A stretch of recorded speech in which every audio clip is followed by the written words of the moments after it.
जी बेटा, आज का हमारा नया चैप्टर शुरू होता है इन्वेंट्री वैल्यूएशन। तो देखो थोड़ी सी चर्चा करते हैं इन्वेंट्री वैल्यूएशन में।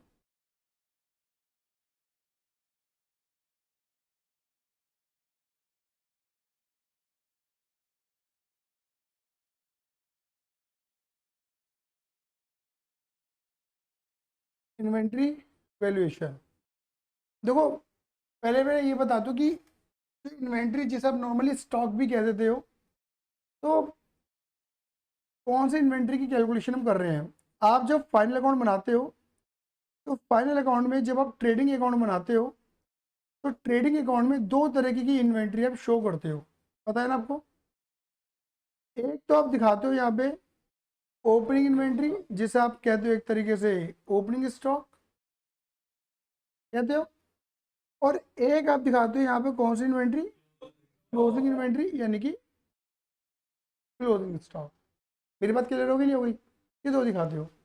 आप ये ध्यान रखना, ये जो आप चैप्टर पढ़ रहे हो इन्वेंट्री वैल्यूएशन, वो आप सिर्फ क्लोजिंग स्टॉक के लिए पढ़ रहे हो, ये ध्यान रखना। ये चैप्टर टोटली डेडिकेटेड है वैल्यूएशन ऑफ क्लोजिंग स्टॉक, यानी कि आसानी शब्दों में ऐसे कह सकता हूँ, it is the inventory valuation, it is the valuation of closing stock. मतलब ये क्लोजिंग स्टॉक की कैलकुलेशन के बारे में बात करेगा आपसे। क्यों सर ओपनिंग स्टॉक के बारे में बात क्यों नहीं करेगा? क्योंकि ओपनिंग स्टॉक का वैल्यूएशन होता ही नहीं है, क्योंकि एक साल का क्लोजिंग ऑटोमेटिक अगले साल क्या बन जाता है, ओपनिंग। तो ओपनिंग स्टॉक का वैल्यूएशन क्यों नहीं होता? क्योंकि कैरी फॉरवर्ड किया जाता है, carry forward from last year. बात क्लियर हो गई? या आप ऐसा कह सकते हो कि ये वैल्यू होती है वैल्यू ऑफ लास्ट ईयर या प्रीवियस ईयर, ठीक है ना, क्लोजिंग स्टॉक पिछले साल की, प्रीवियस ईयर की क्लोजिंग स्टॉक को ही हम क्या कहते हैं, करंट ईयर का ओपनिंग कह देते हैं। बोलो आएंगे ना, लास्ट ईयर का क्लोजिंग स्टॉक, करंट ईयर का ओपनिंग स्टॉक। अरे बोलो आएंगे ना। तो ओपनिंग का वैल्यूएशन कभी भी नहीं होता, हमेशा किसका वैल्यूएशन होता है, क्लोजिंग का वैल्यूएशन होता है, ये ध्यान रखना। तो अगर हम कोई भी बात कर रहे हैं इस चैप्टर में इन्वेंटरी वैल्यूएशन में, तो क्लोजिंग स्टॉक की वैल्यूएशन की ही बात कर रहे हैं। मेरी बात पहले क्लियर हो गई, दूसरी बात करते हैं। आप ओपनिंग स्टॉक के नीचे लिखते हो परचेजेस, लिखते हो, और यहाँ की तरफ क्या लिखते हो, लिखते हो। आप पता है यहाँ पे जो सेल्स लिखी जाती है वो इनवॉइस के बेस पर होती है। किसके बेस पर? Invoice, sales invoice. आपने सेल के बिल काटे, सेल चढ़ गई। आपने परचेस के बिल काटे, परचेस चढ़ गई। बोलो हाँ ये ना। लेकिन ये जो क्लोजिंग स्टॉक का वैल्यूएशन होता है ना, ये बिल बेस पे नहीं होता, इनवॉइस बेस पे नहीं होता, क्लियर नहीं है? ये जो लिखा जाता है ये फिजिकल इन्वेंट्री सिस्टम के ऊपर बेस्ड होता है। आप इसे कह सकते हो एक तरीके से ये स्टॉक टेकिंग का कॉन्सेप्ट है। कौन सा? स्टॉक टेकिंग का कॉन्सेप्ट है कि आपके पास कितना माल पड़ा हुआ है। आप अपने गोदाम में जाते हो, आपके पास एक्चुअल में कितना माल है, आप उसको देखते हो और फिर स्टॉक को यहाँ लिख देते हो। क्लियर ही नहीं है? क्लियर ही नहीं, मतलब तुम्हारे अकाउंट क्या बता रहे क्लोजिंग स्टॉक, उसकी बात हम नहीं कर रहे। सुनो मेरी बात, तुम्हारे अकाउंट तो ये बताएंगे इतना स्टॉक तेरे गोदाम में है, इतना आया इतना गया, बाकी बचा होना चाहिए। सही बात ही नहीं है, कॉमन सेंस लगाना। तुम्हारे खातों में जब तुम एंट्री लगाओगे तो खातों में एंट्री क्या होती है, इतना था, इतना आया, प्लस इतना बेच दिया, माइनस इतना बचना चाहिए। ये तो अकाउंट बता रहे हैं, तुम्हारे खाते बता रहे हैं। लेकिन क्लोजिंग स्टॉक कभी खाते के अकॉर्डिंग काम नहीं करते। वो कहते हैं खाते तो ये बता रहे हैं, लेकिन एक्चुअल में कितना जाके चेक करो। फिजिकली काउंटिंग की जाती है, तो फिजिकल इन्वेंट्री सिस्टम, हालांकि हम आगे चर्चा करेंगे, पर फिलहाल अभी शॉर्ट में समझ लो। फिजिकल इन्वेंट्री सिस्टम का मतलब ये होता है गोदाम में फिजिकली जाना, एक एक करके कौन कौन सा माल हमारे गोदाम में, उसे काउंट करना, काउंट करके उनका वैल्यूएशन निकालना और यहाँ पे लिख देना। क्लियर ही नहीं है, वो होता है। इससे ऐसा करने से क्या पता लगता है कि अगर माल जितना होना चाहिए अगर उतना नहीं है तो क्यों नहीं है, माल कहाँ गया, चोरी हुई है, आग लगी है, क्या हुआ है, तो हाँ ये ना। तो ये क्लोजिंग स्टॉक, ये पूरा चैप्टर सिर्फ ये कैलकुलेशन के ऊपर बेस्ड है, बोलो हाँ ये ना।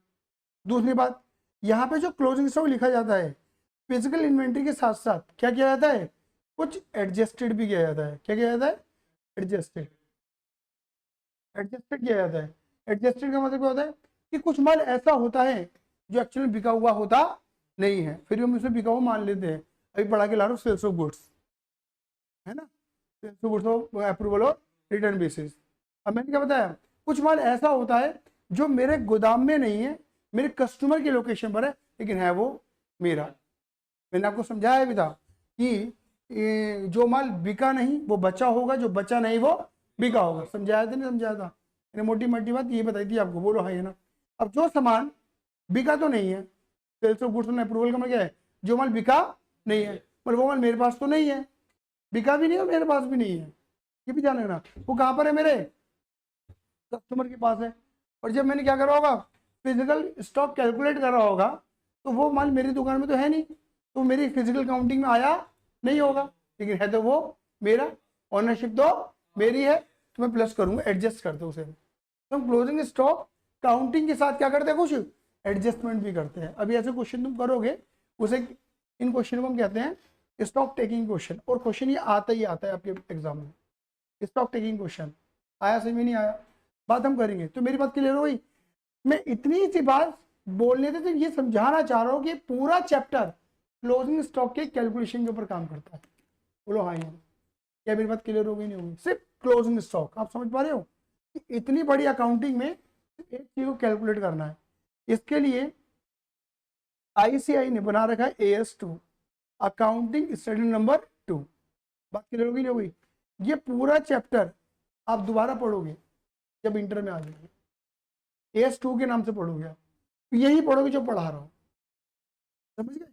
AS2, तो AS2 पढ़ा दूँ, ये इन्वेंट्री वैल्यूएशन पढ़ा दूँ, बात एक ही है। मेरी बात क्लियर होगी, इंटर में दोबारा पढ़ना है तुम्हें वाली चीज, लेकिन ये चैप्टर नहीं पढ़ाया जाएगा, AS2 के पढ़ाया जाए। आया समझ में नहीं आया, क्लियर है। अब इस क्लोजिंग स्टॉक के वैल्यूएशन में ना एक रूल चलता है, उस रूल को हम कहते हैं रूल ऑफ एलसीएम। एलसीएम का रूल चलता है, कौन सा रूल चलता है, एलसीएम का रूल। बात की हो गई।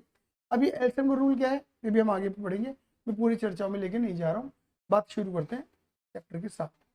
अगर मैं यहाँ पे बात करूं तो स्टॉक यानी कि इन्वेंट्री कितने तरीके की होती है, तो देखना मेरे जी, इन्वेंट्री जो होती है या स्टॉक जो होता है वो 3 तरीके का माना जाता है, पहला, दूसरा और तीसरा। पहला, दूसरा और तीसरा। पहला इसे बोलते हैं बेटा रॉ मटेरियल, दूसरा इसे बोलते हैं वर्क इन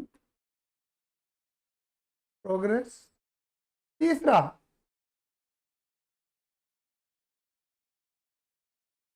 फिनिश गुड्स। अगर बात करें RM, शॉर्ट में कहते हैं इसे WIP, और इसे मैं कहता हूं FG। इसकी टेक्निकल भाषा भी हम पढ़ेंगे, चिंता मत करो, लेकिन फिर भी हम समझते हैं, ठीक है। कि इन्वेंट्री यानी कि स्टॉक 3 तरीके के होते हैं, एक होता है रॉ मटेरियल, एक होता है WIP वर्क इन प्रोग्रेस, और एक होता है फिनिश गुड्स। पहले समझते हैं कि भाई raw material WIP finish goods होता क्या है। तो बच्चे इतना बात समझ के चलना कि देखिए जो कच्चा माल होता है उसे आप क्या कहते हो मेरे बेटे जी, रॉ मटेरियल। क्या लिखा बेटा मैंने, फटाफट बोलो, कच्चा माल। WIP इसे बोलते हैं work in progress, semi semi finish goods, आधा पक्का आधा कच्चा। Finish complete product ready to cell.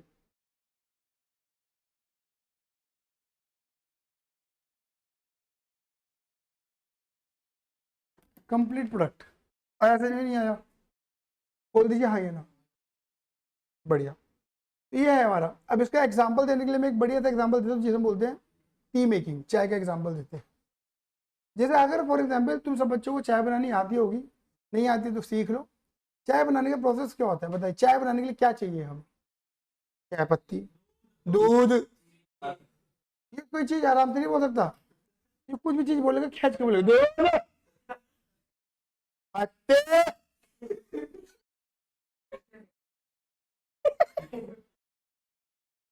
ये पटेल अगर में रहते लगता नहीं है, ऐसा लगे बोमेटो में रहा है।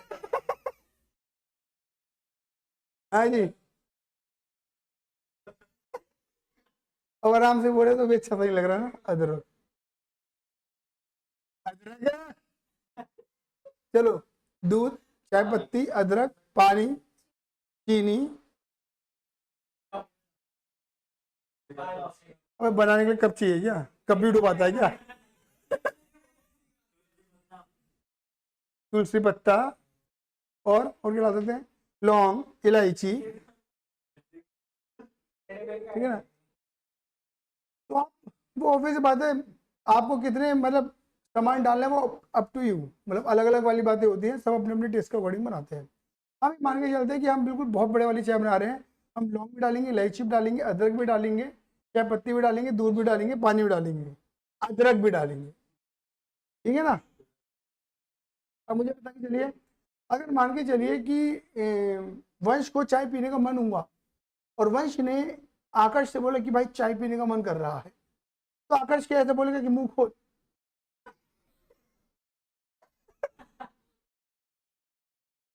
है ना, और कहेगा भैया, ले भैया चीनी, चाय पत्ती, अदरक, दूध, दही सब मिलाकर, कहेगा मुंह बंद कर ले और गुड़। हाँ, दही तो गलत बोल दी मैंने। ठीक है, गुड़ कर ले और पी जा, ऐसा होता है क्या? नहीं, चाय बनाने का क्या होता है? प्रोसेस होता है, तरीका होता है। तो आपने जो नाम लिए, चीनी, चाय पत्ती, अदरक, लौंग, इलायची, पानी, दूध, ये सब क्या है? कच्चा माल है, रॉ मटेरियल। आप क्या करोगे? एक प्रोसेस के तहत मशीनरी वर्क करोगे। मशीन क्या है? गैस।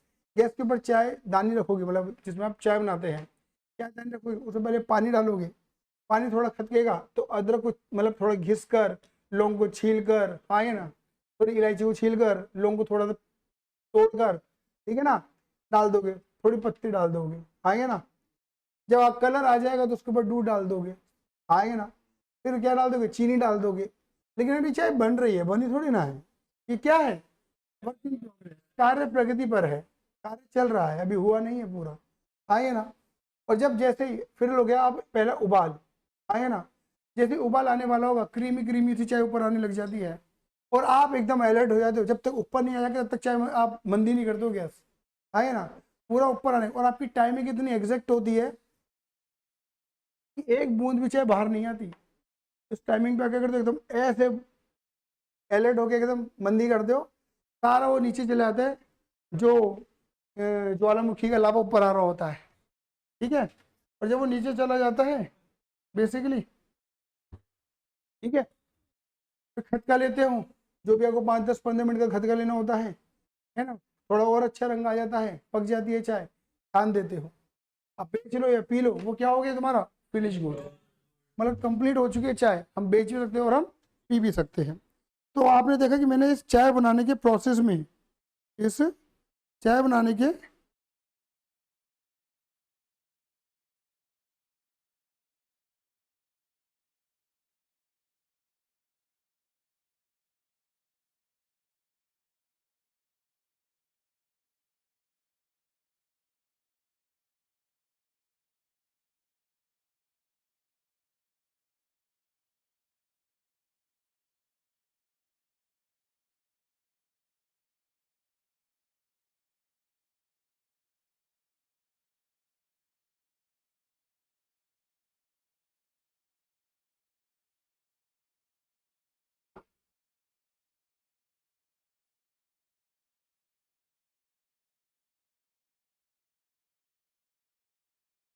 हाँ जी, बात क्लियर हो गई। ठीक है। तो अब ये आपने देखा ये प्रोसेस है। अच्छा अब ये बताओ ये पूरा जो कंप्लीट प्रोसेस है ये किन कंपनियों में देखने को मिलेगा?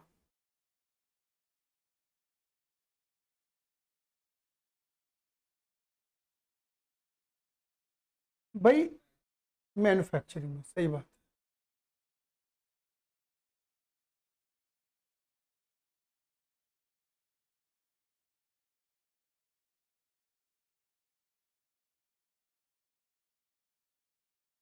मैन्युफैक्चरिंग एंटिटी, सही कह रहा हूँ।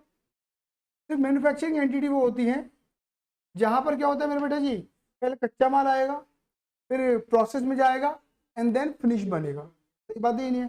कल आपने मेरे स्टेटस भी देखा होगा, क्लियर ही नहीं है? वो क्या था, एक्रेलिक आई, ठीक है ना, एमडीएफ आई, लाइट आई, एडॉप्टर आया, क्लियर ही नहीं है? ये क्या था हमारे लिए, रॉ मटेरियल। हमने क्या करा, एक्रेलिक काटा, इंग्रेव करा, है ना, एमडीएफ काटा, असेंबल करा, लाइट लगाई, एडॉप्टर लगाया, और एक टेबल टॉप तैयार। देखा होगा आपने, ठीक है। तो ये क्या है, ये पूरा एक प्रोसेस कर दिया हमने। बात क्लियर होगी नहीं होगी? आगे चलते हैं। लेकिन एक धंधा होता है जहां पे सिर्फ और सिर्फ क्या मिलता है, फिनिश मिलता है। और वो कौन सा धंधा होता है, ट्रेडिंग। ट्रेडिंग एंटिटी के अंदर भी, सुनो, ट्रेडिंग एंटिटी के अंदर भी, ट्रेडिंग एंटिटी के अंदर भी ये ध्यान रखना मेरे बच्चे कि स्टॉक होता है, लेकिन कौन सा होता है, फिनिश। पका पकाया माल खरीदते हैं और पका पकाया माल बेच देते हैं। मेरी बात क्लियर होगी नहीं होगी? आया से भी नहीं आया? पका पकाया माल खरीदते हैं और पका पकाया माल बेच देते हैं, ये इन्वेंट्री के लिए होता है। मेरी बात क्लियर होगी नहीं होगी? लेकिन एक एंटिटी और होती है, उसको बोलते हैं सर्विस इंडस्ट्री। उसका मैं नाम भी नहीं लिख रहा यहाँ पर। सर्विस के अंदर कोई इन्वेंट्री होती नहीं है, टेक्निकली नहीं होती, बहुत कम होती है इन्वेंट्री, मतलब बहुत रेयर देखने को मिलेगी इन्वेंट्री। जैसे फॉर एग्जाम्पल कि मैं सर्विस दे रहा हूँ, मैं तो तुम्हें पढ़ा रहा हूँ, कुछ बेच नहीं रहा, मैं तुम्हें बनाकर नहीं बेच रहा, खरीद कर नहीं बेच रहा, सिर्फ स्किल बेच रहा हूँ। जहाँ पर स्किल बेची जाती है वही क्या होती है, सर्विस इंडस्ट्री कहलाती है। आइए ना, जैसे कोई प्लम्बर है तो प्लम्बर के पास नॉलेज स्किल है, आइए इलेक्ट्रीशियन है, नॉलेज स्किल है, बोलो आइए ना, उसको वो काम करना आता है ना। तुम सीए बन जाओगे, क्या है, नॉलेज स्किल है, फिर तुम्हें वो नॉलेज है, पता है क्या करना है, कैसे करना है। आइए ना, सीए है, सीएमए है, सीएस है, एडवोकेट है, वकील है, वॉट एवर, आइए ना, वो सिर्फ सर्विसेज बेच रहे हैं। लेकिन हाँ, फिर भी एक बात बोल देता हूँ, सर्विस इंडस्ट्री के अंदर इन्वेंट्री हो सकती है। Inventory is a part of service. Example, आपको जो हमने किताबें दी, आपको जो हमने किताबें दी, नहीं, तो बड़ी बड़ी सर्विस इंडस्ट्रीज अपने बुकलेट वगैरह छपवाती होंगी।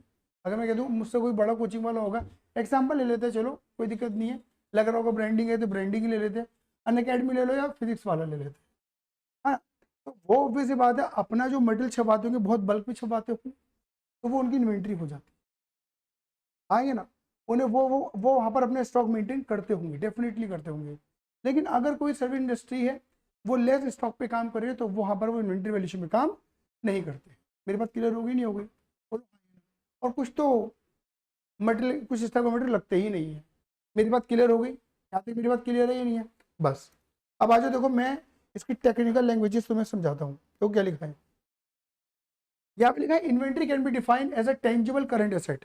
मेरे बेटा सबसे बढ़िया शब्द यहाँ पे क्या लिखा है, ये टेंजिबल होता है, नजर आता है, देख सकते हैं, छू सकते हैं, और क्या होती है, ये करंट एसेट होती है। करंट एसेट कौन सी होती है, जिसे हम from the date of balance sheet within operating cycle, from the date of balance sheet within operating cycle क्या कर लेते हैं, कन्वर्ट कर लेते हैं कैश में या बेनिफिट्स, कन्वर्ट हो जाती है, वो यूज हो जाती है। आया समझ में नहीं आया? तो ये ध्यान रखना, डेफिनेशन मैंने 12th के अंदर बता दी थी, फिर दोबारा बोल देता हूँ कि भाई 12 महीने वाली डेफिनेशन नहीं है यहाँ पर कि भैया 12 महीनों के अंदर जिन्हें हम कैश में कन्वर्ट कर लेते हैं वो हमारी करंट एसेट होती है, नहीं। From the date of balance sheet within operating cycle और 12 मंथ, पूरी बात बोलो, ये समझाता दी थी मैंने 12th में।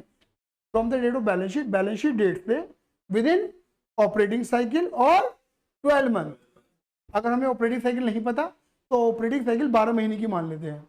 ऑपरेटिंग साइकिल क्या होती है, अपने धंधे में पैसा लगाकर पैसा निकालने का तक का जो प्रोसेस है वो क्या है, ऑपरेटिंग साइकिल कहलाती है। क्लियर ही नहीं है? हाँ है ना। तो विद इन ऑपरेटिंग साइकिल और 12 मंथ जिसे हम कन्वर्ट कर रहे थे किसमें, कैश में या बेनिफिट में, वो हमारी करंट एसेट कहलाती है। तो करंट ये स्टॉक इन्वेंट्री भी क्या होता है, इस टाइप की ही करंट एसेट होती है जिसे हम from the date of balance sheet within operating cycle और 12 में कन्वर्ट कर लेते हैं बेनिफिट में या कैश में, वो हमारी करंट एसेट कहलाती है। और दूसरी बात क्या है, ये टेंजिबल होती है, इसे देख सकते हैं और छू सकते हैं।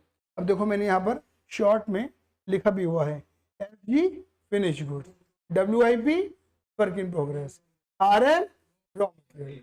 बात क्लियर होगी नहीं हो गई? तो देखो पहले मैं FG की बात करता हूँ। FG का मतलब क्या है, फिनिश गुड्स, जो मेरे पास है क्यों, बिकने के लिए।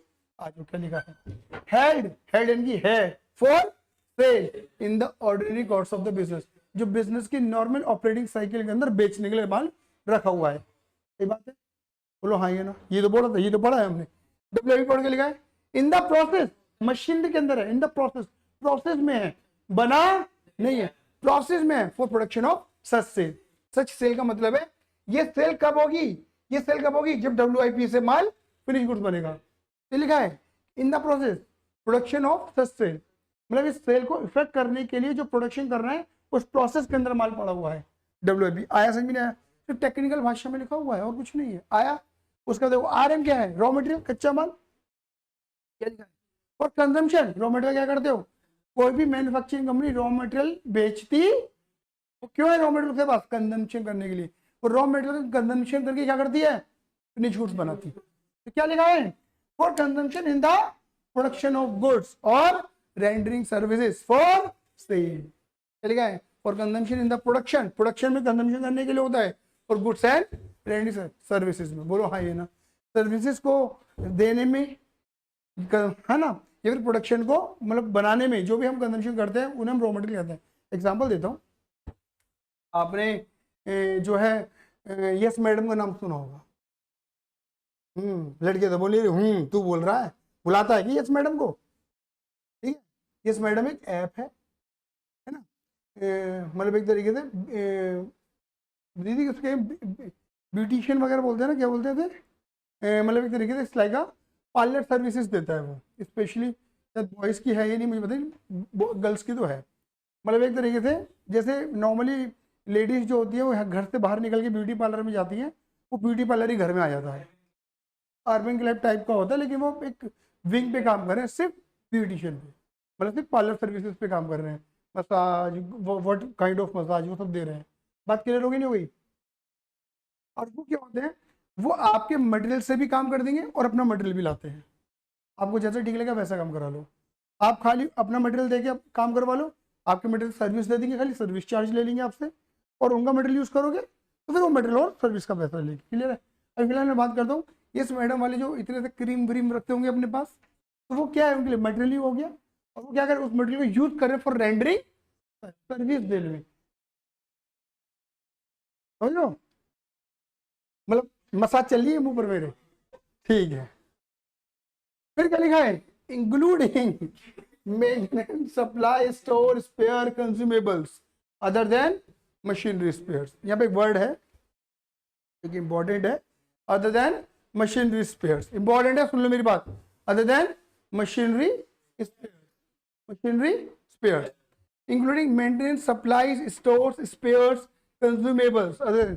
अभी देखो मैं इसका मतलब बहुत आसान शब्दों में बताता हूँ, जैसे कि अगर आपके पास अगर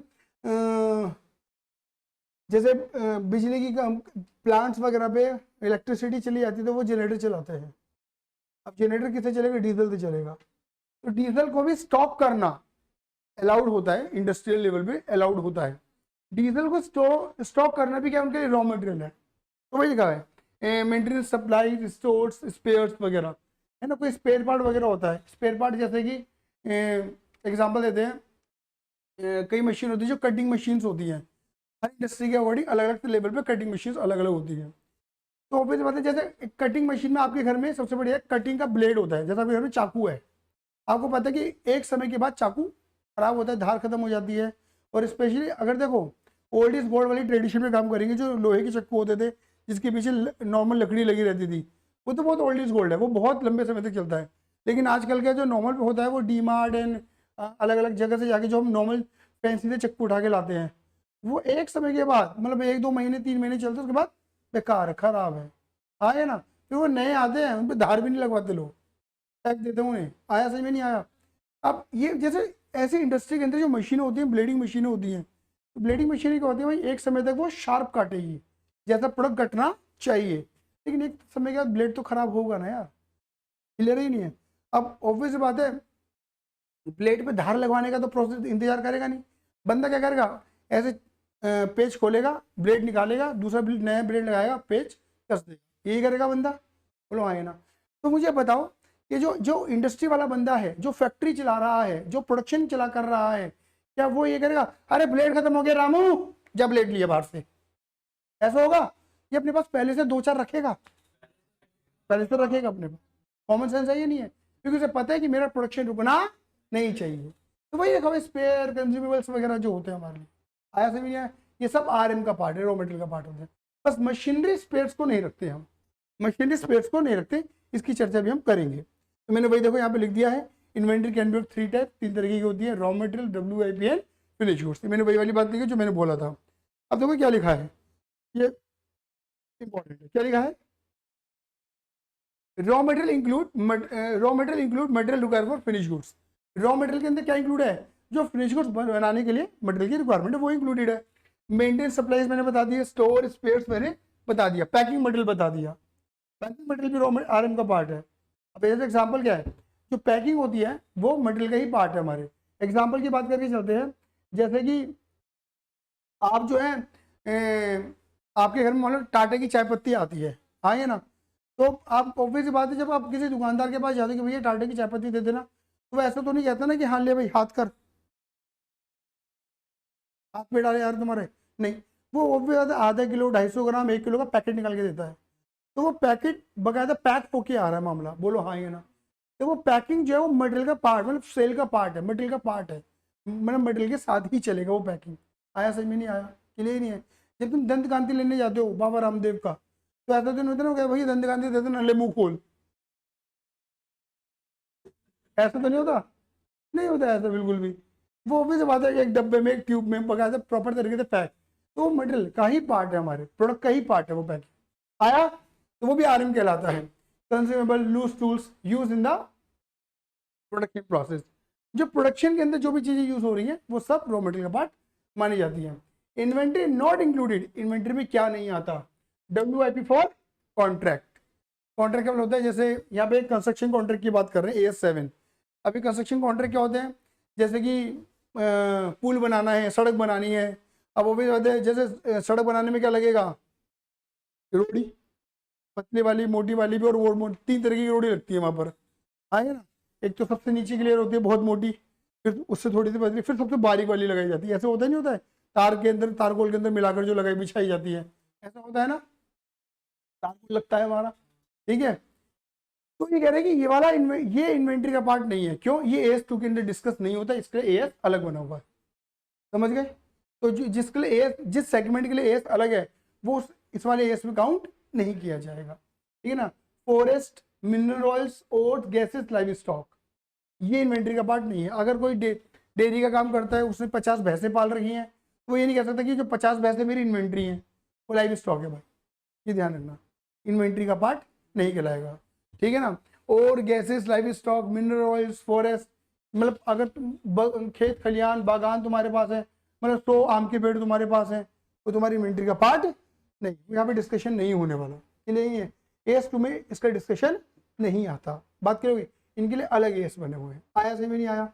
आगे चले, फिर तो मैंने भी ऊपर बात बोली थी, inventory does not include machinery spare which can be use only connection with an item of fixed asset whose use is irregular and defined as a fixed asset। अब इसका मतलब मैं तुम्हें बताता हूँ, देखो ये कह रहे हैं कि कोई भी मशीनरी स्पेयर्स है वो इन्वेंट्री का पार्ट नहीं है। क्यों नहीं है? अगर उसका यूज क्या है, इरेगुलर है। इरेगुलर का मतलब ये है कि फॉर एग्जाम्पल अगर मैं ऐसा मान लेता हूँ, जो मैंने ब्लेड का एग्जाम्पल दिया, अगर वो ब्लेड हर 2 या 3 महीने में चेंज हो रहा है, साल में कम से कम 5 से 6 बार चेंज ही हो जाता है ब्लेड, आया समझ नहीं आया, तो भैया इरेगुलर यूज नहीं है, रेगुलर यूसेज है, बार बार बदल रहा है। ऐसा नहीं कि एक बार लगाया सालों साल छुट्टी, आया समझ नहीं आया। ऐसा है एक बार ब्लेड लगाया, सालों साल की छुट्टी हो गई तुम्हारी, अब बदलेगा ब्लेड 3-4 साल 5 साल बाद, आया समझ में नहीं आया? तो भाई वो फिर इन्वेंट्री का पार्ट। अगर इरेगुलर है तो इन्वेंट्री नहीं है, और रेगुलर चेंज होते हैं तो वो क्या है, इन्वेंट्री का पार्ट है। ये चीज बोली गई है, क्लियर ही नहीं है? कह रहे कि अगर आप मशीन फिक्स एसेट के कनेक्शन में यूज कर रहे हो, ऑब्वियस बात है जो मेरी कटिंग मशीन है वो है तो फिक्स एसेट मेरी, और उसका जो अंदर ब्लेड चेंज हो रहा है वो इरेगुलर बेसिस पे चेंज हो रहा है, मतलब एक बार लगा दिया सालों साल की छुट्टी, तो क्या तो वो इन्वेंट्री नहीं है। बोलो इरेगुलर तो इन्वेंट्री, और रेगुलर चेंज होता है, महीने 1.5 महीने 2 महीने में चेंज हो जाता है, साल में कई बार चेंज हो जाता है, तो वो क्या है, इरेगुलर यूसेज में है, तो वो इन्वेंट्री का पार्ट माना जाएगा। हाँ या ना? क्लियर ही नहीं है? आपने देखो कई बार ना बड़ी बड़ी मशीनें होती हैं, तो आपको पता है जैसे आपके घर में मशीनें हैं भाई, टीवी है, फ्रिज है, मशीन ही तो है एक तरीके की आपके घरों में। कई बार ऐसा होता ही नहीं होता कि कई बार बहुत ज़्यादा पावर आ जाती है घर में, मतलब लाइट आ जाती है तो फ्यूज उड़ जाते, मतलब ये खराब हो जाते हैं, होता है। इसलिए तो इंडस्ट्रियल लेवल पे ऐसी मशीनें भी आती है इनके अंदर फ्यूज लगे होते हैं, अगर ज़्यादा पावर है फ्यूज उड़ जाएगा, मशीन बच जाएगी। तो फ्यूज चेंज कर रहे हैं, मशीन चालू, मतलब फ्यूज के ऊपर सब कुछ डिपेंड डाल देते हैं कि भाई अगर ज़्यादा पावर है फ्यूज खत्म हो जाए, जिससे आगे सप्लाई नहीं जाएगी, जब सप्लाई आगे नहीं जाएगी तो मशीन खराब होने से बच जाएगी। होता है या नहीं होता है? तो वो जो फ्यूज होते हैं तुम्हारे घरों में भी होता है, फ्रिज में भी होता है, और इन्वर्टर बैटरी इन्वर्टर के अंदर भी होता है। पहले इन्वर्टर के फ्यूज उड़ते थे, इन्वर्टर पूरे खराब, और लोग उसमें रिपेयरिंग का बहुत पैसा लगता था, फिर फ्यूज वाले इन्वर्टर आ गए। जैसे ही ज़्यादा पावर आएगी ना इन्वर्टर पे, फ्यूज उड़ेगा, इन्वर्टर बचा रहेगा, बैटरी बची रहेगी। हाँ, फ्यूज नहीं लग जाएगा, और फ्यूज आता कितने, 2 रुपये 5 रुपये 10 रुपये, आप सोच ना, और 2 5 10 रुपये खर्च करने में किसी को कोई दिक्कत नहीं आने की, लेकिन वो भी बात है भाई इन्वर्टर 2 4 हज़ार 5 हज़ार रुपये खर्च सही होगा तो दिक्कत आ जाएगी। सही जा रहा है? फ्यूज क्या है, ये रेगुलर यूसेज वाली बात हो गई, आए ना? क्लियर ही नहीं है? तो वो क्या हो जाएगा बेटा जी, इन्वेंट्री का पार्ट है। आया सही में नहीं आया? क्लियर ही नहीं है? बोलो हाँ या ना? जैसे अभी कैमरा ले लो, तुम्हारे सामने कैमरा है, कैमरे के अंदर मेन चीज क्या होती है, इसका लेंस। भाई ऑब्वियस बात है, अब ये भी तो खराब होते होंगे भाई, प्रोजेक्टर है, प्रोजेक्टर के अंदर भी क्या होता है, लेंस ही तो होता है। बोलो हाँ या ना? अब प्रोजेक्टर 2 तरह के होते हैं, खैर हाँ अब तो खैर वो प्रोजेक्टर चलते ही नहीं है, अब तो सब स्मार्ट तरीके से प्रेजेंटेशन दे रहे हैं, सबने ये लगवा रखे हैं, जो भी बड़ी कोचिंग होगी, अच्छी कोचिंग लेवल पे काम कर रही होगी, सब इस पे काम कर रहे हैं। प्रोजेक्टर तो बहुत रेयरली यूज हो रहे हैं आज की डेट में, बात क्लियर होगी नहीं हो गई? और हो भी रहे हैं तो बहुत बढ़िया वाले प्रोजेक्टर यूज हो रहे हैं आज की डेट में। आया समझ में नहीं आया? अब प्रोजेक्टर के अंदर जो लेंस होता है वो बहुत इरेगुलर होता है, मतलब एकदम से चेंज नहीं होता, हाँ भैया हर महीने चेंज होगा, ऐसा नहीं होता, क्योंकि वो ऑलरेडी जो लेंस है वो ऑलरेडी बहुत महंगा होता है। एक समय के बाद खराब होगा, फिर एक नया लग जाएगा, आए ना? और तब तक तो बंदे क्या करते हैं, वो प्रोजेक्टर ही इतना पुराना हो जाता है कि नया बदल देते हैं लोग, लेंस बदलने से बेटर है प्रोजेक्टर ही बदल डालते हैं, मशीन ही चेंज कर देते हैं। आया समझ में नहीं आया? अगर मान के चलो ये कैमरा है, अगर फॉर एग्जाम्पल इस कैमरे की लाइफ, अब ये लगभग लगभग क्या 3रा साल चल रहा है इस कैमरे का, 2 साल इसके बीत गए, 3रा साल चल रहा है इसका, यही नहीं है ये, मैं कह रहा हूँ और 3-4 साल चल जाए इसकी, हाँ इसका पैसा कवर अप हो गया हमारा। अब ऑब्वियस बात है, या तो अगर लेंस खराब भी हो जाए इसका, या तो चेंज कराने का ऑप्शन, या नया कैमरा लगा लेंगे हम, ऐसा कर सकते नहीं कर सकते हैं? ये मैं कहने जा रहा हूँ। तो अगर हमारे पास अगर स्पेयर में अगर एक लेंस रखा भी हो, हालांकि रखा नहीं है लेकिन मान लो अगर रखा भी हो लेंस, तो वो क्या है, इरेगुलर यूज है। आया सही में नहीं आया? तो वो इन्वेंट्री का पार्ट नहीं कहलाएगा। बाकी देखो वाली बात मैंने आपको बता दी है, types of inventory RMWIP finish goods, manufacturing में और ट्रेडिंग में खाली क्या मिलता है, फिनिश गुड्स, और सर्विस में तो शायद वो मिलता भी नहीं है। अब देखो मैंने कितनी प्यारी डेफिनेशन लिखी है यहाँ पर, जो तुम्हें शॉर्ट में याद हो जाएगी। क्या लिखा है, इन्वेंट्री इज अनयूज्ड मटेरियल, जो भी मटेरियल यूज नहीं हुआ वो इन्वेंट्री है। अनप्रोसेस्ड मटेरियल, वो जो भी पूरा प्रोसेस नहीं हुआ WIP है, वो इन्वेंट्री है। सेमी प्रोसेस मटेरियल, जो भी सेमी प्रोसेस्ड हुआ है वो इन्वेंट्री है। और अनसोल्ड गुड्स, जो भी तक माल बिका नहीं है वो इन्वेंट्री है। दोबारा बोलते हो, देखो कई बच्चे यहाँ पे कंफ्यूजन होती है। अनयूज मटेरियल, वो जो मेरे स्टोर के अंदर पड़ा हुआ है माल, अभी तक यूज में गया नहीं। एक होता है स्टोर डिपार्टमेंट, एक होता है प्रोडक्शन डिपार्टमेंट। स्टोर डिपार्टमेंट होता है जहां पर रॉ मटेरियल रखा जाता है, और प्रोडक्शन डिपार्टमेंट इनकी फैक्ट्री जहां पर रॉ मटेरियल उठ के फैक्ट्री में जाएगा, मशीनों में जाएगा, फिर फिनिश गुड्स बनेगा। आया? तो वो माल जो भी स्टोर डिपार्टमेंट पड़ा हुआ है अनयूज्ड, अनप्रोसेस्ड मटेरियल, यानी कि वो माल जो प्रोडक्शन में मतलब फैक्ट्री में चला गया है बट अभी मशीनों में नहीं गया, अभी प्रोसेस नहीं हुआ, समझ? वो स्टोर में तो है नहीं, कहां पर है? प्रोडक्शन डिपार्टमेंट में है, फैक्ट्री के अंदर है, बट फैक्ट्री से मशीनों में नहीं गया, तो प्रोसेस। सेमी प्रोसेस कौन सा हो गया? जो मशीनों में जा चुका है लेकिन अभी पूरा प्रोसेस हुआ, तो सेमी प्रोसेस हो गया। और अनसोल्ड, जो माल पककर तैयार हो, वेयर हाउस में पड़ा हुआ है, बस बिका नहीं है अभी तक, वो है फिनिश गुड्स। आया? वैल्यूएशन ऑफ इन्वेंट्री कहां पे डिफाइन करी गई है? AS2, accounting standard number 2, इंडेस 102, Indian accounting standard 102 में इन्वेंट्री की बात करी गई है, और IFRS 2 में इसकी बात करी गई है। बात करी होगी नहीं होगी? इंटरनेशनली IFRS के अंदर इसकी बात करी गई है, IFRS 2 में, है ना?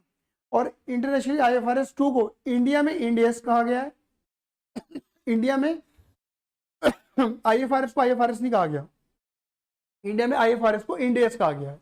क्या कहा गया? इंडेस, इंडियन अकाउंटिंग स्टैंडर्ड। और जिसे 2 बोलते हैं, IFRS 2 है तो 100 ऐड कर दो 102 बनेगा, IFRS 3 है 100 ऐड कर दो 103 बनेगा, तो इंडिया में 100 ऐड कर दिया गया, समझ गए? मतलब एक यूनिक नंबर देने के लिए, समझ गए? और पहले इंडिया में AS2 चलते थे, मतलब चलते तो आज भी हैं लोग, ठीक है ना? तो AS2 में डिफाइन करा गया है। मेरी बात क्लियर होगी नहीं हुई? अब सवाल यहाँ पर आता है कि वाई इन्वेंट्री वैल्यूएशन, हमें इन्वेंट्री वैल्यूएशन की नीड क्यों? आए ना, हम इन्वेंट्री वैल्यूएशन चाहिए क्यों? आए ना, क्लियर है? देखो पहला क्या लिखा है? डिटर्मिनेशन ऑफ इनकम, एक सही इनकम को, एक सही प्रॉफिट को कैलकुलेट करने के लिए हमें रिक्वायरमेंट है। अब देखो मैं तुम्हें फटाफट बताता हूँ, बताओ, ठीक है? एक चीज बताना, हाँ जी,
हाँ जी। अब मुझे एक चीज बताओ, सही इन्वेंट्री सही इनकम की कैलकुलेशन के लिए अगर मान लो मैं क्लोजिंग स्टॉक या ओपनिंग स्टॉक या दोनों या एक गड़बड़ कर दूं, स्पेशली मैं क्लोजिंग की बात करता हूं, मैं क्लोजिंग स्टॉक ही गड़बड़ कर दूं, तो मतलब प्रॉफिट लॉस सही आएगा मेरा? नहीं आएगा। सही रियल परफॉर्मेंस के बारे में सही ग्रॉस प्रॉफिट निकलेगा नहीं। अच्छा, एक साल का क्लोजिंग गड़बड़, अगले साल का, अगले साल का ये मामला गड़बड़, बोलो हाँ या ना? तो इसलिए हमें इसकी नीड है, बोलो हाँ या ना? तो देखो मैंने ये चीज लिखी हुई है, फिर समझाता हूँ मैं तुम्हें। एक शब्द याद कर लो, हालांकि ये शब्द 12th के ही हैं, पढ़े हुए हैं बच्चों ने, ओवर वैल्यूएशन अंडर वैल्यूएशन पढ़े हैं ना? इसे ओवर स्टेटेड अंडर स्टेटेड भी कह सकते हो, समझ गए? ज्यादा दिखा दे कम दिखा दे, अब कॉमन सेंस लगाना। अगर क्लोजिंग स्टॉक ज्यादा दिखा दिया तो क्या हो गया बताओ? Over stated, over valuation, income ज्यादा, भाई क्लोजिंग ज्यादा, इनकम ज्यादा, क्रेडिट साइड ज्यादा, बोलो हाँ या ना? अगर क्लोजिंग कम दिखा दिया तो इनकम कम। अच्छा, एक साल का क्लोजिंग अगले साल का, अगर ओपनिंग ज्यादा हो गया तो खर्चा ज्यादा, इनकम कम बिना बात की, और ओपनिंग कम हो गया तो खर्च इनकम ज्यादा। सही बात है कि नहीं है? ये चीज यहाँ पे लिखी हुई है, क्या लिखा है? Determination of income, over opening stock over under, closing over under, clear ही नहीं है? कह रहे ना, अगर क्लोजिंग बढ़ गया तो इनकम भी बढ़ गई, क्लोजिंग कम हो गया तो इनकम भी घट गई, ठीक है ना। लेकिन ओपनिंग बढ़ गया, इनकम क्या हो जाएगी, कम। मतलब इसका तो इनवर्स रिलेशनशिप में आ रहा है और इसका डायरेक्ट रिलेशनशिप में आ रहा है। आया समझ में नहीं आया? ये चीज मैंने लिखी हुई है। For determining true income earn by a business sales should be match with COGS। आया ना? कह रहे हैं कि अगर आपको सही परफॉर्मेंस निकालनी है, बिजनेस की सही इनकम निकालनी है, सही प्रॉफिट निकालना है, तो यानी कि तुम्हारा सही COGS आना चाहिए। अब COGS क्या होता है, opening stock plus net purchase plus direct खर्चे माइनस क्लोजिंग स्टॉक। याद आया नहीं आया? अगर उस फॉर्मूले के अंदर ओपनिंग या क्लोजिंग या दोनों मेरे गलत होंगे तो COGS गड़बड़ आएगी, और COGS गड़बड़ आएगी तो फिर पता इनकम भी गड़बड़ आएगी। और COGS गड़बड़ होने का मतलब पता क्या है, हमारा कॉन्सेप्ट बिगड़ गया which is called matching concept. बोलो हाँ या ना? इसे प्रूफ करे, मैचिंग कॉन्सेप्ट थोड़ा प्रूफ करे आज। देखो मैचिंग, हालांकि मैं पहले बता के चल रहा हूँ, ये बात मैं वही बोलूंगा दीदी जो मैंने 12th में थर्ड बुक के अंदर समझा दूं, इन ITR निकालते वक्त, इन्वेंट्री टर्नओवर रेशियो निकालते वक्त बताता हूँ, ये वही चीजें हैं यहाँ पर भी। कि देखो आप ट्रेडिंग अकाउंट बनाते हो, मैं अगेन एक ट्रेडिंग अकाउंट बना रहा हूँ, ठीक है, अगेन मैं एक ट्रेडिंग अकाउंट बना रहा हूँ। ट्रेडिंग अकाउंट के अंदर तुम्हें पता होगा यहाँ पे तुम क्या लिखते हो, ओपनिंग स्टॉक। यहाँ पे क्या लिखते हो, नेट परचेज। यहाँ पे तुम क्या लिखते हो, डायरेक्ट। यहाँ पे तुम क्या लिखते हो, नेट सेल्स। यहाँ पे तुम क्या लिखते हो,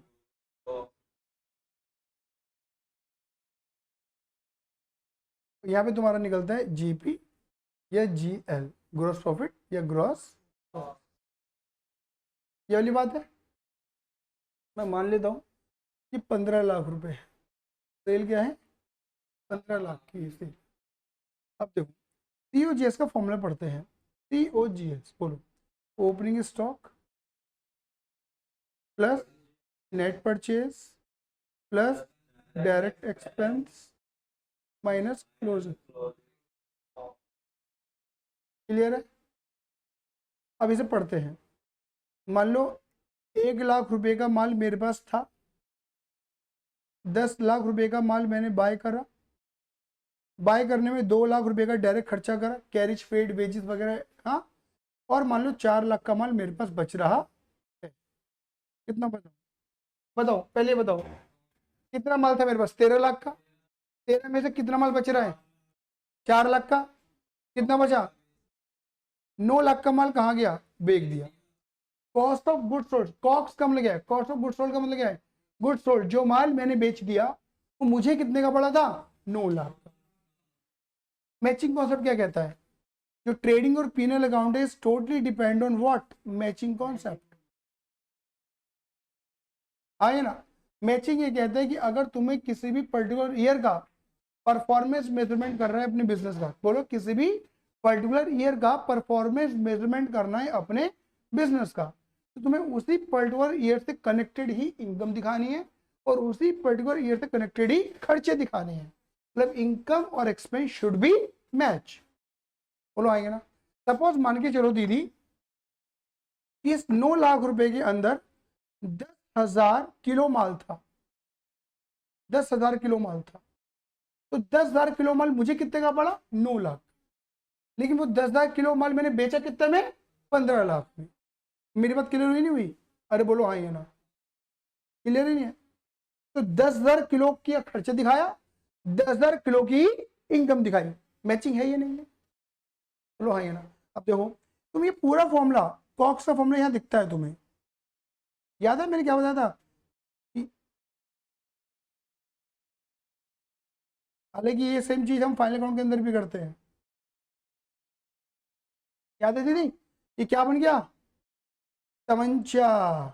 और हम क्या करेंगे, तमंचे पे डिस्को, तमंचे पे डिस्को। इस तमंचे का नाम, opening plus net purchase plus direct खर्चे, क्योंकि ये माइनस है तो अपोजिट भी दिखा दिया, जो प्लस है उन्हें सेम साइड दिखा दिया। अरे तो मैचिंग हो रहा है नहीं हो रहा है? अब मुझे बताओ, अगर क्लोजिंग गलत कर दूं या ओपनिंग गलत कर दूं तो कॉस्ट गलत, कॉस्ट गलत हो गया तो मैचिंग भी गलत, मैचिंग भी हम फॉलो नहीं कर पा रहे। यही बात क्वेश्चन कहना चाह रहा है, आया ना, यही बात कवि आपसे कहना चाहता है।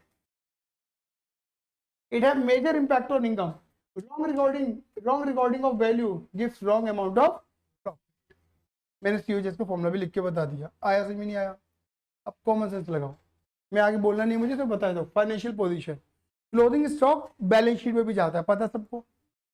अब मुझे बताओ, अगर मेरी बैलेंस शीट क्लोजिंग स्टॉक गड़बड़ है तो बैलेंस शीट गड़बड़ है, और बैलेंस शीट मेरी गड़बड़ हो गई तो एसेट गड़बड़ हो गई, एसेट गड़बड़ है तो भैया मेरी फाइनेंशियल पोजीशन गड़बड़ है, क्योंकि फाइनेंशियल पोजीशन ही बैलेंस शीट बताती है। बोलो हाँ, ये नहीं है तो मुझे इसका सही रिकॉर्ड करना जरूरी है।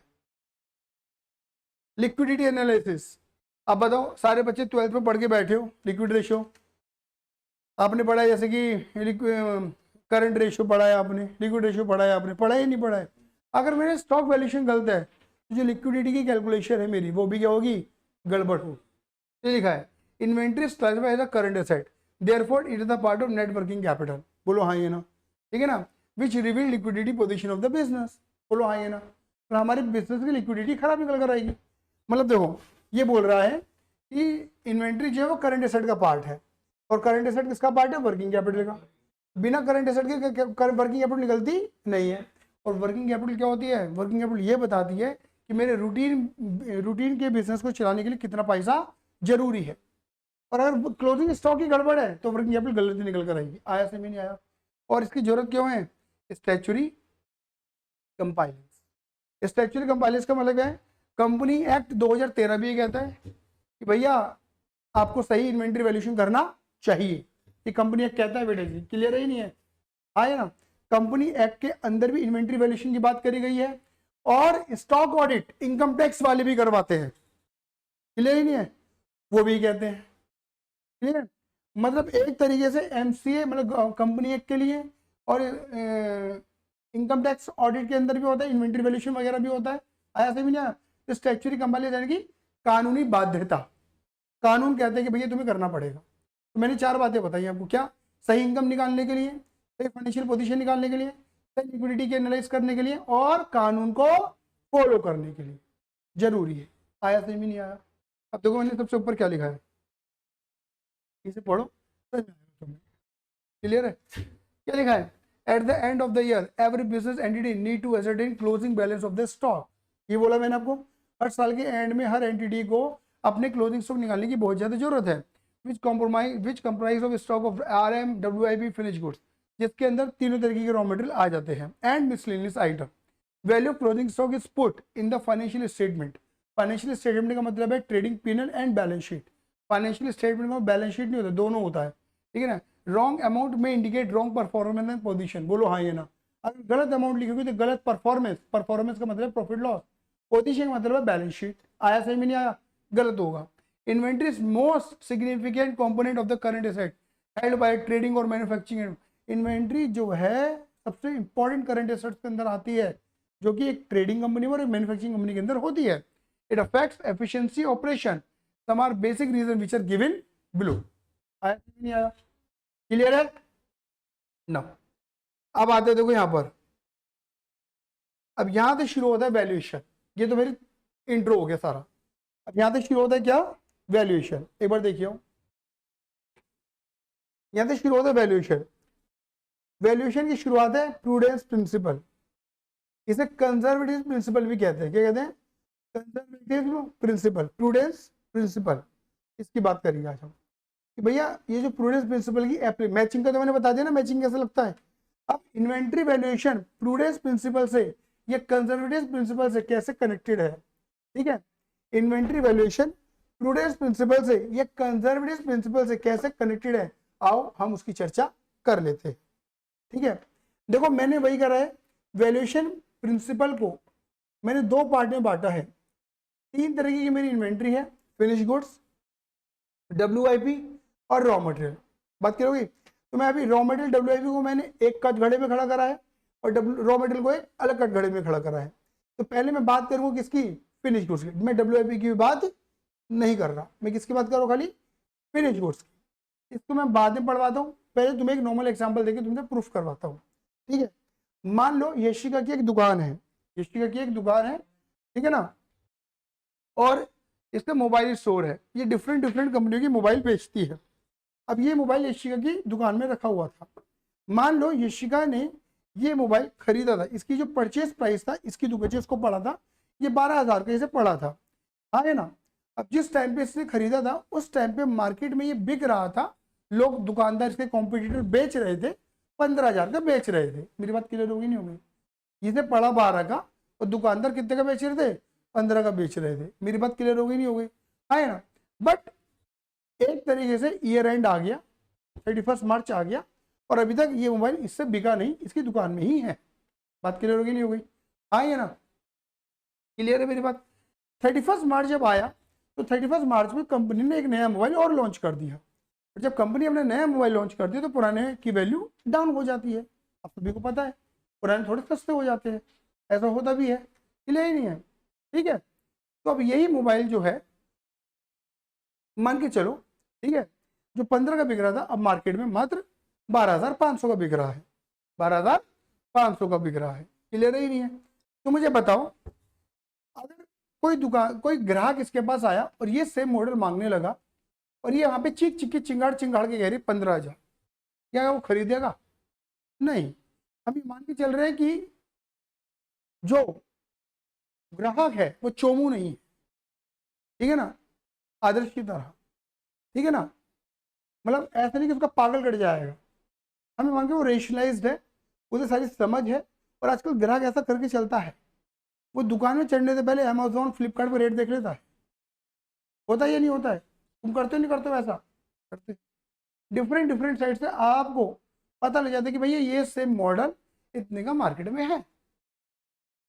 अब मुझे ऑफलाइन वाला अगर 500,000 रुपये बढ़ा के भी दे देगा तो मैं ले लूंगा, बस ऑफलाइन में थोड़ा ट्रस्ट फैक्टर आया था दुकानदार का, और कोई बात नहीं है। इसलिए लोग आज भी थोड़ा बहुत ऑनलाइन ऑफलाइन प्रेफर करते हैं थोड़ी महंगी चीज़ों में। मेरी बात क्लियर होगी नहीं होगी? अब मान के चलो कि आदर्श अगर इसकी दुकान पर आता है और कहता है कि हाँ दीदी कितने का? 15,000 का बेचूंगी, मेरी परचेज ही 12 की है, क्या ये खरीदेगा? क्या कहेगा ये? कि भाई मार्केट में तेरे कॉम्पिटेटर 12,500 का बेच रहे हैं, मैं तेरी बगल वाली दुकान से 15 का बेच क्या? हाँ है ना? तो मुझे बताओ ये मैक्सिमम कितने में सेल कर पाएगी इसे? 12.5 में। मेरी बात क्लियर होगी नहीं हो गई? ठीक है ना। मुझे अब इतना बताओ, 12.5 का भी सेल करके इसकी कॉस्ट कवर हो रही नहीं हो रही है? हो रही है ना। कितने रुपए का प्रॉफिट बन रहा है इसका? पहले कितना बनता? 3 का। प्रॉफिट कम हो गया, बस यही हुआ, लेकिन कॉस्ट तो कवर हो गई। चलो अब सिचुएशन चेंज कर देते थोड़ी सी। मान लो हाई कंपटीशन की वजह से कॉम्पिटिटर आज भी ये माल बेच रहे हैं 12 में, कॉम्पिटिटर 12 का बेच रहा है ये प्रोडक्ट, मतलब ये माल इसके कॉम्पिटिटर को ये सामान सस्ता मिल रहा है और वो सेल ही 12 में कर रहा है। इसको 12 का पड़ा था क्योंकि इससे पहले परचेज कर रहा था। आया सही में नहीं आया? ठीक है, अब मुझे बताना। अब मान के चलो फिर आदर्श इसके पास आया, आदर्श ने फिर इससे बोला हाँ दीदी कितने का? दीदी दे दो, कितने का? इन्हें बोला 15 का। आदर्श खरीदेगा क्या? नहीं। क्या बोलेगा? 12 तो तेरा 12,000 का तो तेरा बगल वाले दे रहा है, ये 12 का तो बिल्कुल ना बेचूं मैं, 12 का तो मेरे को पड़ रहा भाई, कमाने ना बैठी क्या मैं? अभी कितना ही कहते रहे, बिकेगा क्या वो मोबाइल 12 का? नहीं बिकने वाला। तो मतलब 15 का नहीं बिकने वाला, मैक्सिमम कितने में जाएगा? 12 में जाएगा। मैंने ये अपनी कॉस्ट कवर कर ली। आया ना, 12 की चीज 12 में चीज, कोई बात ना, माल निकलना चाहिए। आया सही में नहीं आया? दूसरी बात, मान लो अगर मार्केट प्राइस कॉम्पिटिटर प्राइस ही 11,500 हो जाए, बोलो हाँ ना, ये मेन सिचुएशन है। अब बताना, ये मेन सिचुएशन है, क्या हो जाए? 11,500, तो ये 12 का बेच पाएगी? नहीं बेच। 12 का भी मतलब जितने में इसे पड़ा है ये उतने का भी नहीं बेच सकती। कितने का बेचेगी? 11,500। अब इसे प्रॉफिट की सिचुएशन, लॉस की सिचुएशन है? लॉस की सिचुएशन। आया सही में नहीं आया? जो इसके पास माल पड़ा हुआ है, क्योंकि मार्केट प्राइस अब 11,500 हो गया है, कि 11,500 का ही बेच पाएगी, एक कम का ही बेच पाएगी, तो लॉस होगा। अभी लॉस हुआ नहीं है, मैंने बोला होगा। कब होगा? जब बेचेगी। बोलो हाँ है ना। प्रूडेंस प्रिंसिपल क्या कहता है? फ्यूचर में आने वाले लॉसेस को, फ्यूचर में आने वाले नुकसान को आज ही गले लगा लो, ये कहता है ना प्रूडेंस प्रिंसिपल। तो दीदी कहेगी कि भाई मेरे पास जो स्टॉक पड़ा हुआ है ना मोबाइल का, ये है 12 का, लेकिन जब भविष्य में बिकेगा तो कितने का बिकेगा? 11.5 का। मतलब भविष्य में क्या नजर आ रहा है? 500 रुपए का लॉस नजर आ रहा है दीदी को। मेरी बात क्लियर हुई या नहीं हुई? आया समझ में नहीं आया? बोलो बराबर से। क्लियर ही नहीं है? क्लियर ही नहीं है? क्या नजर आ रहा है? 500 का लॉस। तो फ्यूचर में आने वाले लॉस को वो आज रिकॉर्ड कर लेगी, उस 500 के लॉस को आज रिकॉर्ड कर देगी। कैसे रिकॉर्ड करेगी? यहां बनता है हमारा वैल्यूएशन रूल। क्या बनता है हमारा? Valuation rule. और वैल्यूएशन रूल पता क्या है? कॉस्ट और एनआरवी। बोलो, कॉस्ट और NRV whichever is lower. बोलो, कॉस्ट और NRV whichever is lower. बताओ, कॉस्ट क्या थी? 12,000। एनआरवी क्या है? 11.5। एनआरवी का मतलब है net realisable value. Net realisable value. दीदी बेचकर कितना पैसा रियलाइज कर लेंगी? कितना पैसा दीदी के पास आ जाएगा? 11.5। आया समझ में नहीं आया? तो कॉस्ट और एनआरवी, तो दीदी पता है जब ट्रेडिंग अकाउंट बनाएंगी, यहाँ पे क्लोजिंग स्टॉक दिखाएंगी तो 12 का नहीं दिखाएंगी, 11.5 का दिखाएंगी। आया समझ में नहीं आया? अरे क्लियर है ये नहीं है? लेकिन सर 11.5 का दिखाने से लॉस कहाँ रिकॉर्ड हुआ? आओ प्रूफ कर देता हूँ।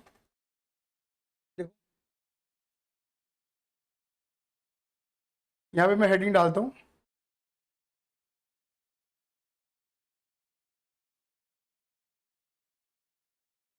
वैल्यूएशन ऑफ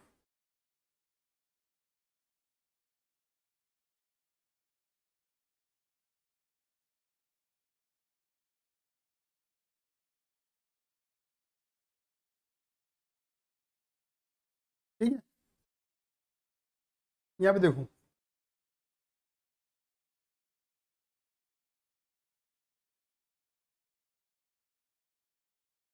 बताना।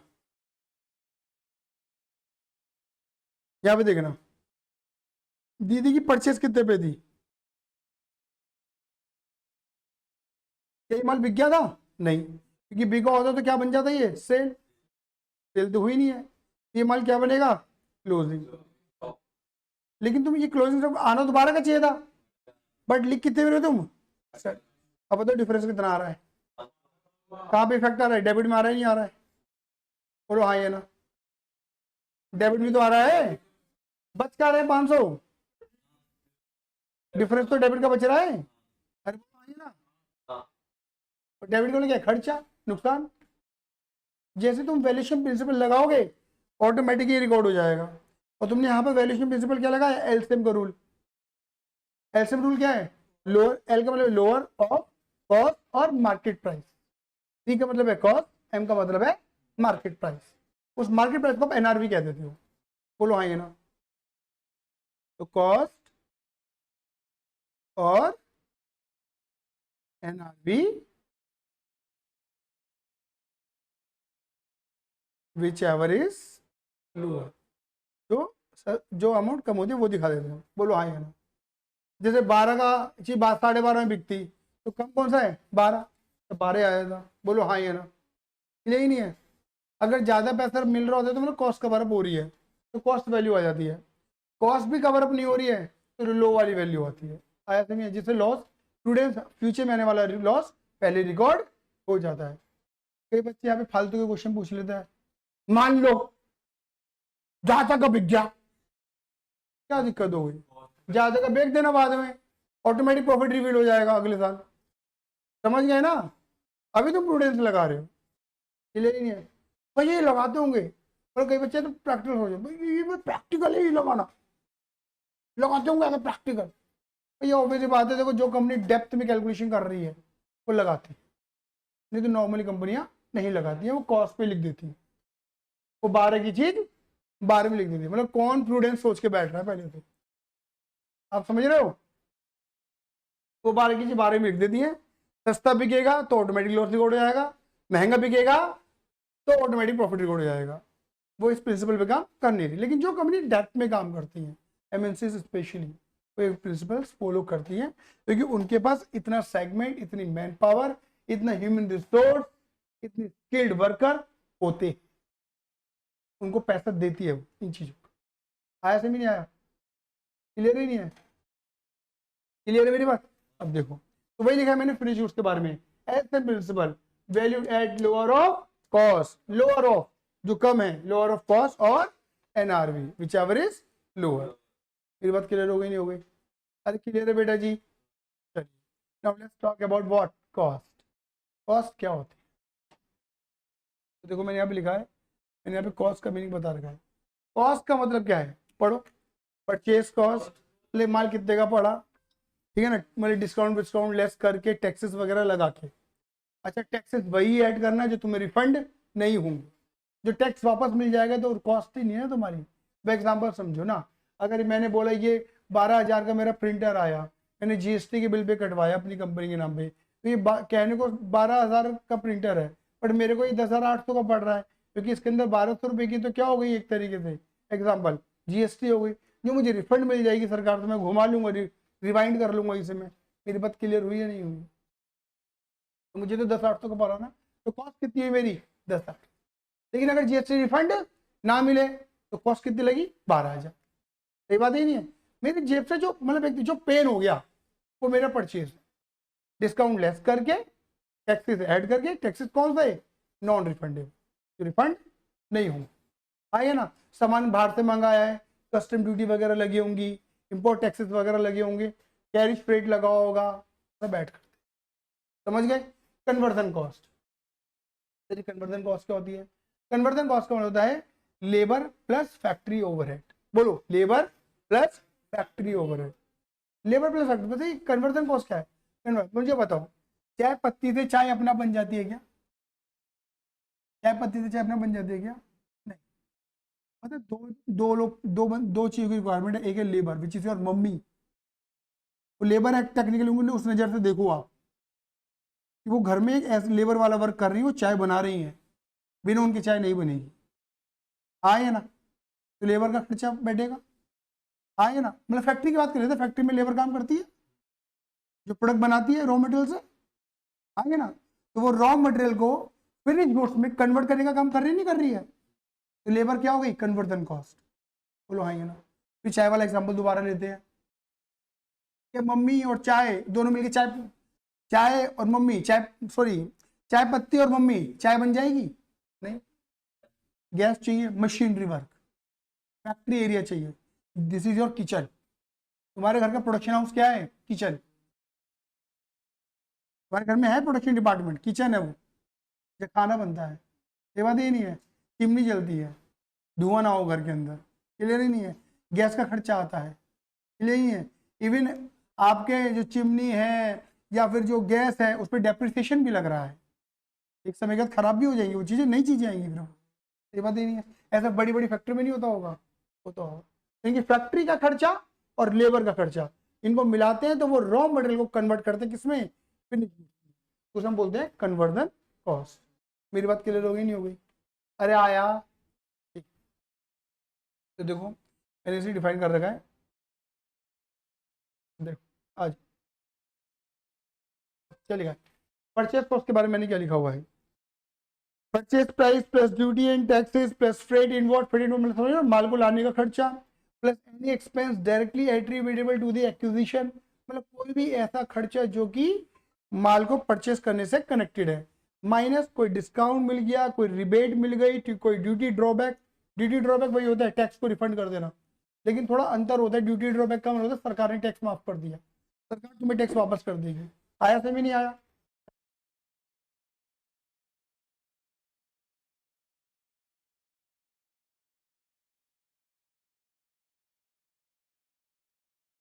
और any taxes which are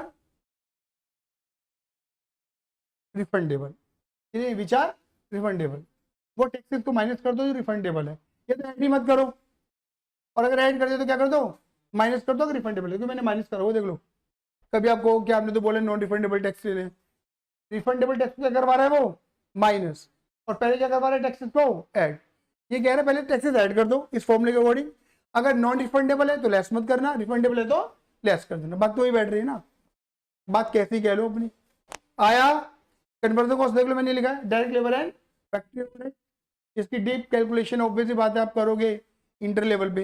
and other cost implies that cost which are incurred, other cost मतलब बहुत इंपॉर्टेंट है, other costs which are incurred in bringing the inventory to their present location and condition, that is designing cost, model cost etcetera.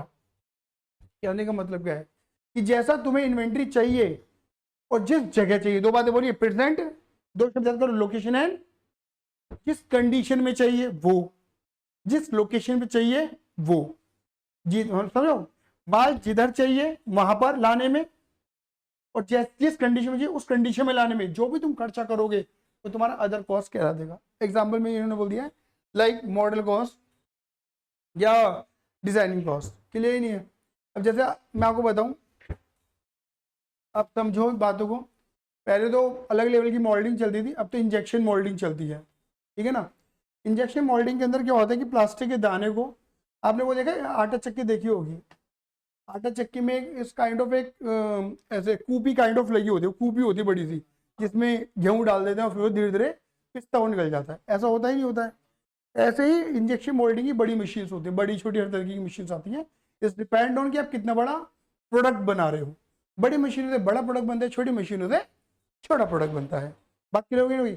अब obviously उसके अंदर ही plastic का दाना डाल दिया जाता है और प्लास्टिक का दाना एक टेम्परेचर पे पिघलता है और मशीन के अंदर जाता है, अंदर सांचा लगा हुआ होता है।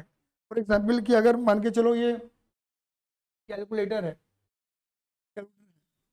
इस कैलकुलेटर की आप ऊपर की बॉडी देखो और नीचे की बॉडी देखो, दिख रही है, ये इंजेक्शन मोल्डिंग से ही बनी है, समझ गए। अब ये ऐसे तो नहीं बनी होगी, इसका मॉडल मतलब इसका एक ढांचा तैयार करा गया होगा और उसे मशीन के अंदर फिट करा गया होगा, उस ढांचे के अंदर प्लास्टिक पिघल के जाती है और ऐसी शेप ले लेती है, आगे का पार्ट अलग बनेगा, पीछे का पार्ट अलग बनेगा, फिर असेंबल कर दिया जाएगा। मेरी बात क्लियर होगी नहीं होगी। सिमिलरली ये बटन्स अलग अलग बने होंगे, फिर ये इकट्ठे होके लगाए जाएंगे, मतलब ये लेबर वर्क हो गया। मेरी बात क्लियर होगी नहीं होगी, आया समझ में नहीं आया, ठीक है। तो मुझे बताओ ना कि अगर मान के चलो, मान लो एग्जाम्पल मैं एवीएसएस के नाम से बनवाना चाहता हूँ ये, और कोई बंदा है जो बनाता है, मैं, मेरे पास फैक्ट्री नहीं है, मैं किसी से करवाऊंगा और मैं कहूँ भैया मुझे ऐसे 2000 पीस चाहिए मेरे ब्रांड पे, ठीक है जी बना देंगे जी, बात क्लियर होगी नहीं हो गई। वो आगे का पार्ट अलग पीछे का पार्ट अलग ऐसे बनाकर असेंबल करेगा, समझ गए। तो यानी कि मोल्डिंग का खर्चा आया, मान लीजिए मोल्ड मैंने बनवा के दिया उसे, क्लियर नहीं है, तो मेरा मोल्डिंग का खर्चा आया, मतलब मोल्डिंग का खर्चा मैंने क्यों करा, क्योंकि मुझे जिस कंडीशन में चाहिए, मुझे इस तरीके से दिखने वाला मटेरियल चाहिए, तो उसके लिए मुझे मोल्ड बनवाना पड़ेगा, तो मोल्डिंग का खर्चा आया। और माल कहीं और बन रहा है, मुझे अपनी लोकेशन तक लाने में खर्चा करना पड़ेगा, लाइक किराया भाड़ा कैरिज फ्रेट, अरे बोलो हाँ ये ना, जो भी मुझे खर्चा करना पड़ा है वो मेरे कॉस्ट का पार्ट है, मतलब परचेज का पार्ट है। आया समझ में नहीं आया, अरे क्लियर है, तब जाके मेरी क्या निकलेगी, कॉस्ट निकल कर आएगी मेरे प्रोडक्ट की, कोई दिक्कत। आगे बढ़ते हैं। एनआरवी कैसे निकलता है, एनआरवी का मैंने मीनिंग क्या बताया, नेट रियलाइजेबल वैल्यू, बोलो जोर से बोलो, नेट रियलाइजेबल वैल्यू। अभी जो बीच में लिखा हुआ है ना, इसे काट दे रहा हूँ मैं फिलहाल, अभी मैं फिलहाल 2 मिनट के लिए काट रहा हूँ, फिर मैं बात करूंगा आपसे। जो चीज दिख रही है खाली उसको देखना बस। क्या लिखा है, एनआरवी एस्टिमेटेड सेलिंग प्राइस, इतने का मार्केट में बिक जाएगा, एस्टिमेटेड है, अनुमानित है, इतने का बिक जाता है, माइनस सेलिंग ओवरहेड, बेचने में भी खर्चे आते हैं भाई, सेल करने के भी खर्चे आते हैं, सेलिंग ओवरहेड होता है सेलिंग वाले खर्चे, सेलिंग ओवरहेड का मतलब है सेलिंग वाले खर्चे, समझ गए। एडवर्टीजमेंट, डिलीवरी, कैरिज आउटवर्ड, अगर कैरिज आउटवर्ड हम पे कर रहे हैं तो होता ही नहीं होता है, ठीक है, तो सेलिंग कर रही है। मान के चलो कोई कोई चीज है 10,500 की बिकेगी और जिस बंदे के थ्रू बिकेगी, हाँ या ना, वो 500 रुपये ले लेगा, तो मेरी जेब में कितना आएगा, 10,000, 500 की बिकेगी, 500 बिकवाने वाला ले लेगा, तो मेरी जेब में तो 10 ही आ रहा है ना। अरे बोलो हाँ या ना, मेरी बात क्लियर हुई नहीं हुई, मैं ये समझाना चाह रहा हूँ, क्लियर है ये नहीं है। तो मेरा नेट रिलाइजेबल कितना है अमाउंट, 10,000 रुपये, आया सही में नहीं आया, ठीक है 1 मिनट लगेगा, बात क्लियर है गई, बोलो हाँ या ना। बस ये जो बीच का मैंने अमाउंट काटा, फिगर काटी थी, वो क्या है, वो WIP के लिए थी, क्योंकि देखो WIP का मतलब क्या है, वो सामान जो मिड में है, प्रोसेस में है, जो अभी तक बिका, वो बिक भी नहीं सकता, वो बिक भी नहीं सकता। मुझे बता ना, जो सामान तुमने मशीन के अंदर लगा रखा है, मशीन की प्रोसेसिंग में है, वो मार्केट में बिकेगा क्या, वो तो कच्चा पक्का माल है, कच्ची चाय बिक जाएगी क्या, हाँ नहीं बिकेगी ना, खाली अदरक डाल के दे दो, बिक जाएगी क्या, नहीं बिकेगी। तो क्या है, ये कहते हैं कि भाई WIP का NRV नहीं होता, WIP का नेट रियलाइजेबल वैल्यू नहीं होती, निकालनी पड़ती है, जबरदस्ती वाली कैलकुलेशन है। आया समझ में नहीं आया? और सर कैसे निकलेगी वो? कहते हैं WIP जब फिनिश गुड्स बनेगा उसका सेलिंग प्राइस ले लो। बात क्या हो गई? WIP क्या बनेगा? फिनिश गुड्स, उसका सेलिंग प्राइस ले लो। अब एग्जांपल समझते हैं, ये मशीन है, मान के चलो मशीन है, यहाँ तक की जो रेंज है, सुनो मेरी बात, यहाँ तक हम प्रोसेस कर चुके हैं एक तरीके से, ठीक है, WIP है, थोड़ा प्रोसेस और करेंगे तो यहाँ पे क्या बन जाएगा हमारा? Finish goods. क्लियर ही नहीं है? ठीक है, तो ये कहा जाता है कि आप यहाँ का सेलिंग प्राइस लगा निकालो और यहाँ से यहाँ से बीच की जो कॉस्ट है उसको लेस कर दो, तो आपके NRV यहाँ की निकल के बाहर आ जाएगी। उसको थोड़ा समझते हैं, ठीक है। कोई छाती पे आके बैठ गया मेरी, प्रेशर बना रहा बैठ के।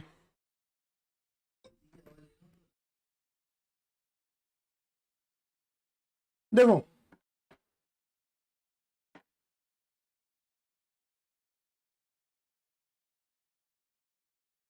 इधर देखो फटाफट से,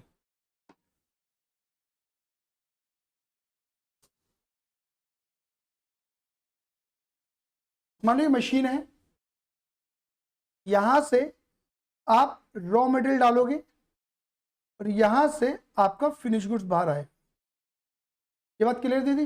मैं ये कहना चाह रहा हूं, मार्केट में क्या बिकता है? फिनिश गुड्स, क्योंकि हम तो वो बेचेंगे। मेरे पे सेलिंग प्राइस इसका तो होगा दीदी, होगा या नहीं होगा? ये कितने का बिक जाएगा मुझे ये तो पता होगा, पता कर लूंगा मैं, इतना चल रहा है मार्केट में। बोलो हाँ ये ना? ठीक है। अब इसके बाद समझो, मैं यहां तक प्रोसेस कर चुका हूं, ये क्या दीदी? बोलो हाँ ये ना? ये हो चुका है, मैं इतना प्रोसेस कर चुका हूं, हो चुका है, और ये प्रोसेस मेरा करना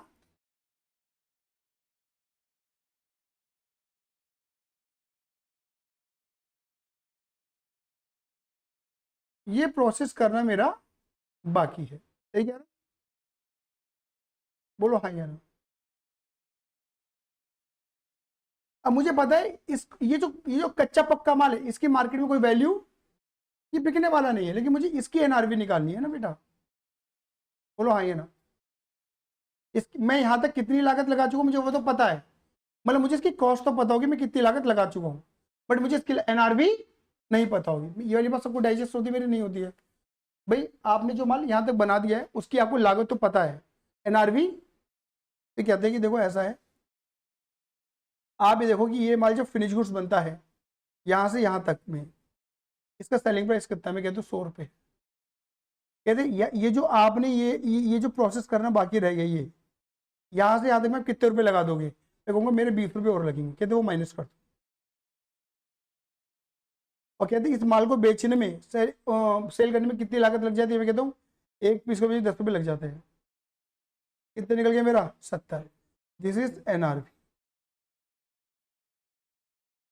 और यहाँ तक मैं कॉस्ट कितनी लगा चुका? सपोज 50 रुपये लगा चुका हूँ टोटल, तो कॉस्ट और NRV which ever is low. आया नहीं आया?